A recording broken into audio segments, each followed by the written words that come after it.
June 2024. Young Kenyans filled the streets demanding the government withdraw a finance bill they believed would deepen an already painful cost of living crisis. Within days, the country was shaking.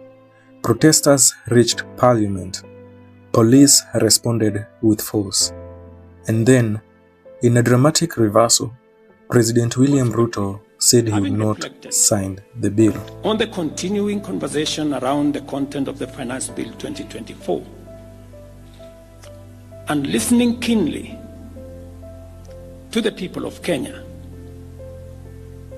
who have said loudly that they want nothing to do with this Finance Bill 2024, I concede, and therefore I will not sign the 2024 Finance Bill, and it shall subsequently be withdrawn, and I have agreed with these members that that becomes our collective position.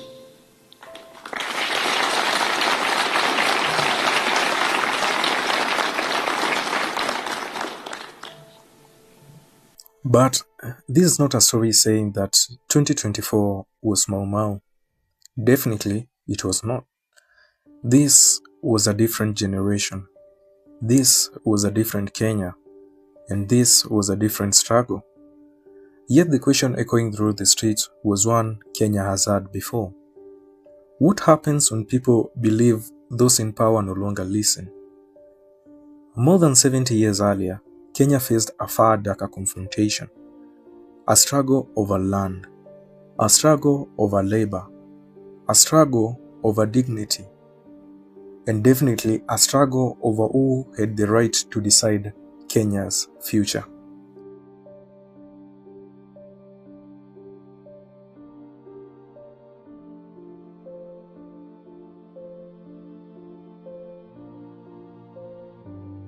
To understand Mau Mau, we have to start with one word: land. Not just soil. Land meant food, land meant family, land meant status, land meant the ability to build a future. And in colonial Kenya, land was being taken, reorganized, and controlled by a system designed to favor European settlers. By the early 20th century, fertile areas of central Kenya and Rift Valley had been reserved for European settlement. African communities were pushed into reserves, while new taxes, labor rules, and identity controls made it harder for many people to survive independently. For thousands of Kenyans, especially among the Kikuyu, the pressure did not arrive all at once. It arrived slowly.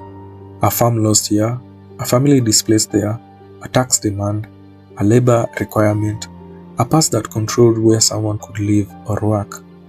Then, eventually, the slow pressure became something explosive. And when political demands failed to produce change, some Kenyans began to believe that peaceful appeals were no longer enough. Britain established control over what became Kenya at the end of the 19th century. In 1920, the territory officially became the Kenya colony. But colonial rule was never simply about a flag on a map. It was about building an economy. The railway needed money, settler farms needed land, and those farms also needed workers. And colonial policy helped produce both. African communities were pushed into the reserves, while the European settlers gained access to fertile agricultural areas. Taxes pushed many Africans into wage labor, and documents such as the Kipande made it easier for the government and employers to monitor African workers. For many Kikuyu families, land pressure became unbearable. Some became squatters on settler farms, living on land they did not own and working under conditions controlled by the European employers. Others moved to Nairobi looking for work, but the city did not offer a clean escape. It offered overcrowding, unemployment, political frustration, and a growing sense that the colonial system had closed every door. Then came World War II. Many African soldiers served Britain abroad. When they returned, they had seen the world beyond Kenya. They had fought for an empire that still denied them political equality at home. That contradiction mattered.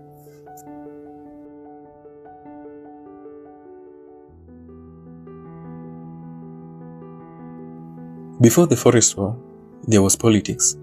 African leaders and organizations demanded representation, land reform, and greater freedom. The Kenya African Union, or the KAU, became one of the major political vehicles for those demands. But many younger, poorer, and more radical Kenyans became frustrated with the slow pace of change. In central Kenya, oath-taking spread. The oath was not one single ritual with one meaning. For some, it was a promise of loyalty. For others, it was a commitment to reclaim land and self-rule. For colonial officials, it became proof of a dangerous conspiracy. That difference in interpretation would shape everything that followed. Sadly, the British government did not see a political movement with real grievances. It increasingly saw a violent tribal threat that had to be crushed. And once a government decided that a political crisis is only a security problem, compromise becomes much harder. In early October 1952, attacks linked to Mau Mau escalated. Then, Senior Chief Waroyo Wakungu, a prominent supporter of the colonial government, was assassinated in broad daylight in his car. The killing shocked the authorities. For Governor Evelyn Barry, it was the moment that turned fear into action. On 20th October 1952, the colonial government declared a state of emergency. The next phase was called Operation Jock Scott. Security forces arrested hundreds of people, including political leaders, union activists, and Jomo Kenyatta. Kenyatta would later become Kenya's first president. But during the emergency, he was portrayed by the colonial government as central to Mau Mau. His direct operational role remains disputed, and this is important. Mau Mau was not a movement controlled by one man sitting in Nairobi. It was decentralized, fractured, and rooted in the local networks across central Kenya. But the emergency gave British government extraordinary powers. Political activity was restricted, detention without trial became possible, and suspicion itself could become dangerous.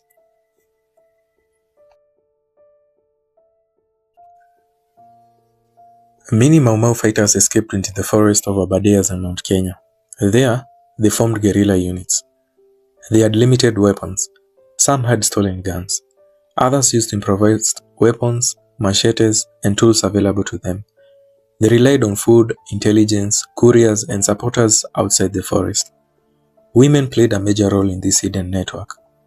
They carried food, medicine, ammunition, messages, and information. Without them, the forest fighters could not have survived. But Mau Mau was also violent. Its fighters killed settlers, police, chiefs, informers, and African loyalists. And some attacks were horrific. The Lari massacre in 1953 became one of the most notorious examples. Mau Mau fighters attacked colonial government supporters' families, including women and children. The attack horrified many Kenyans and gave the colonial government a powerful propaganda weapon. This is one of the hardest truths in their story. Mau Mau was an anti-colonial movement, but that does not mean that every action committed in its name was justifiable. And the colonial response was also violent on a far larger institutional scale. The conflict was not simply British forces against Mau Mau fighters. It became a war within Kenyan communities. Kikuyu loyalists joined colonial security forces. Home guards fought Mau Mau. Families were divided. Neighbors feared one another. And in some places, survival depended on proving which side you are on. But the British had one major advantage. They did not need to defeat every fighter in the forest. They only needed to cut the fighters off from everyone who fed, sheltered, and informed them.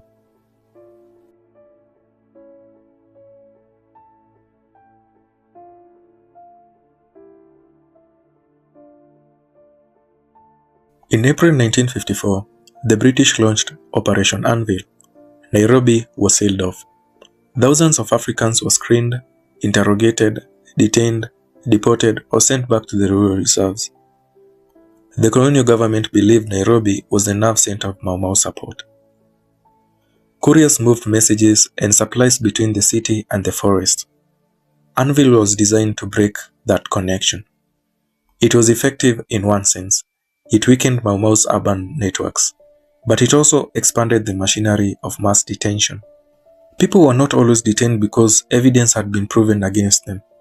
Many were detained because authorities believed they might be connected to Mau Mau, or just because they were Kikuyu, Embu, or Meru in the wrong place at the wrong time.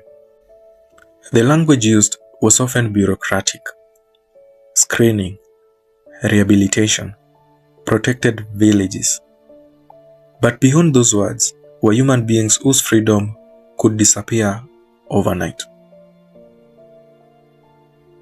And soon, the emergency would become more than a military campaign. It would become a system.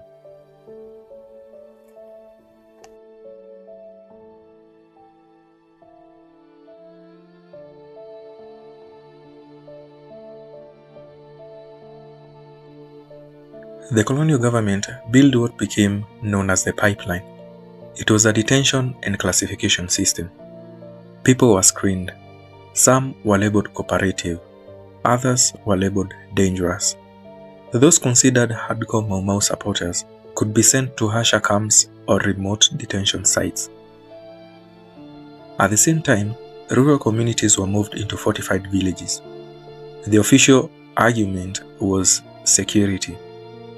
Cut off Mau Mau from food, shelter, and recruits.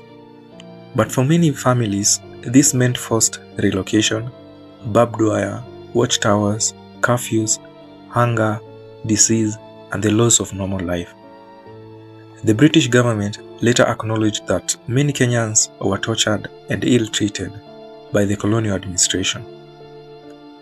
That acknowledgement matters, not because it erases the violence of Mau Mau, but because it confirms that the emergency was not merely a clean military operation against armed rebels. It was a system that swept up huge numbers of civilians. People who could be detained, screened, beaten, transferred, or punished under the emergency rule.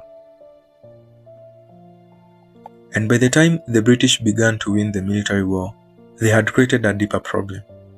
They had suppressed the rebellion, but they had not solved the anger that caused it.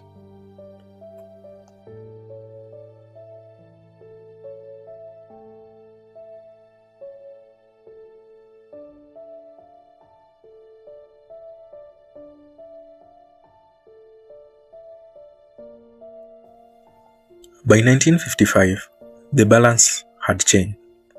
The forest fighters were increasingly isolated. Urban networks had been disrupted. Villagization had weakened support in rural areas. The colonial government had built a powerful intelligence network of police, home guards, informers, and former Mau Mau members who had switched sides. The rebellion had not disappeared, but it was losing its ability to expand. This was the turning point. Not one battle, not one speech, not one arrest. A slow strangling of supply lines, communication, trust, and hope. Then came the capture that symbolized the end of the forest war. Dedan Kimathi.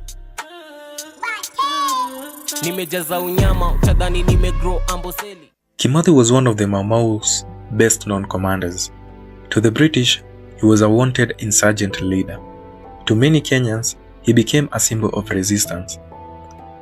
On 21st October 1956, Kimathi was captured.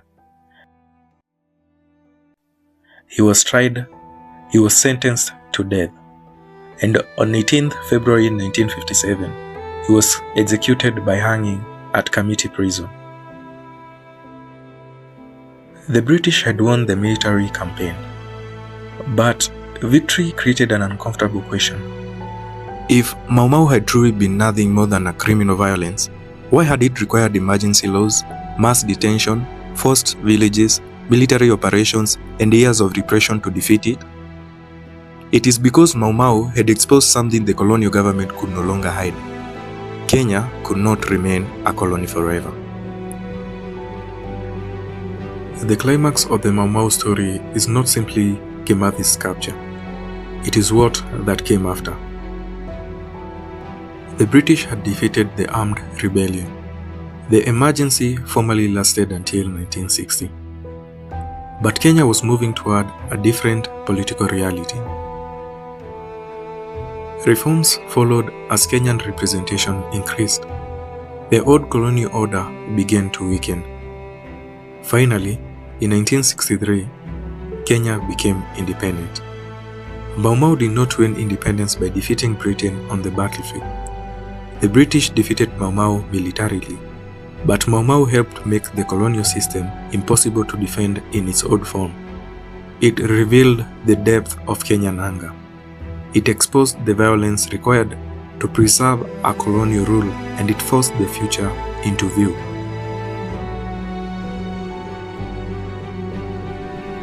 Independence did not settle every question. Who was the hero? Who had suffered the most? Who deserved land? Who deserved recognition? For years, Mau Mau veterans felt ignored or marginalized.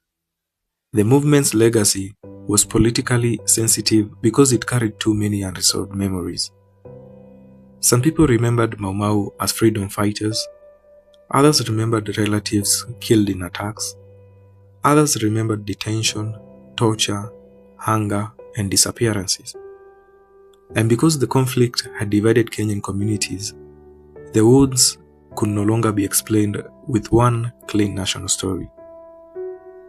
Even today, the history remains contested, not because the facts do not matter, but because the facts are too painful. More than half a century after the emergency, the past returned to courtrooms and public debate. In 2013, the British government reached a settlement with 5,228 Kenyan claimants. It announced a total settlement value of £19.9 million. It also publicly recognized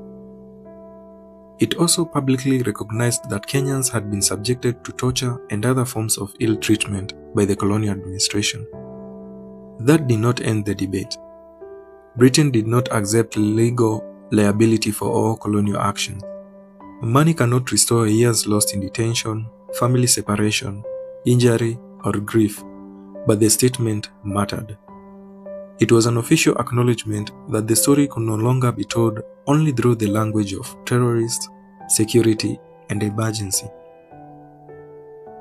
The people who suffered had forced history back into the open, and that may be Mau Mau's most enduring legacy. It reminds Kenya and the world that history is never only about who wins the war. It is also about who gets to tell the story afterward.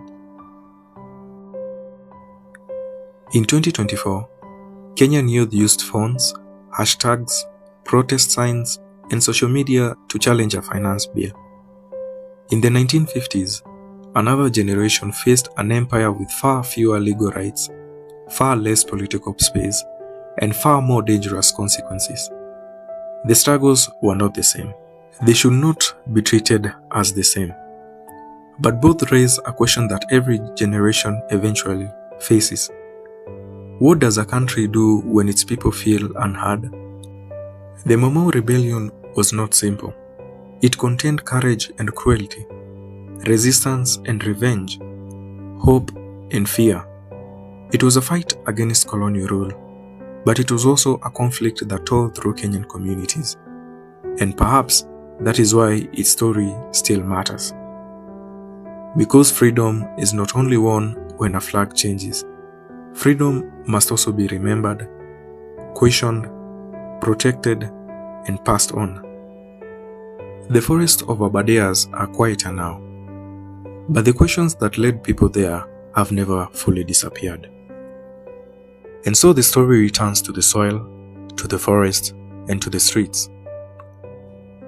One generation walked into the Abadeas with little more than fear, faith, and anger. Another stood in the city with phones raised and voices refusing to disappear. Different times, different weapons, different wounds, But the same quiet truth remains. Freedom is never handed down gently. It is carried by those who suffer first, remembered by those who come after, and tested by every generation that dares to ask why power should go unanswered.